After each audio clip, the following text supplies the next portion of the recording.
అందరికీ నమస్కారం. ఈ వీడియో థైరాయిడ్ మరియు పీసీఓడి అనే హార్మోనల్ ఇంబ్యాలెన్స్ సమస్యలతో బాధపడుతున్న వారి కోసం. హార్మోనల్ ఇంబ్యాలెన్స్ ఉన్న వారిలో ముఖ్యమైన సమస్య అధిక బరువు అనుకుంటారు, కానీ దానికంటే అతి ముఖ్యమైన సమస్య మానసిక ఆరోగ్యం.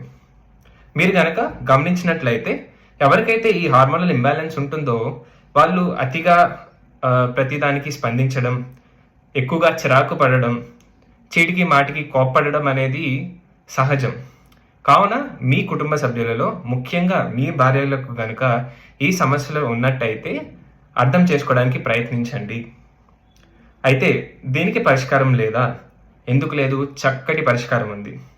మన ఆహారం, జీవన విధానంలో మార్పులతో పాటు క్రమం తప్పకుండా రోజు యోగా చేసుకోవడం. దీనివల్ల ఏంటంటే మీ థైరాయిడ్ కంట్రోల్ అవుతుంది, పీసీఓడి అనేది రివర్స్ అయిపోతుంది, అలాగే మీ మానసిక ఆరోగ్యం అనేది చాలా మెరుగవుతుంది. ఈ వీడియో నలుగురికి ఉపయోగపడుతుందని ఆశిస్తూ నేను మీ Sandeep Konaparaju, weight loss expert and habit coach కింద పనిచేస్తున్నాను రష్టిక్ విజ్డమ్ అనే హెల్త్ అండ్ వెల్నెస్ కమ్యూనిటీలో. మరొక వీడియోతో మీ ముందుకు వస్తాను.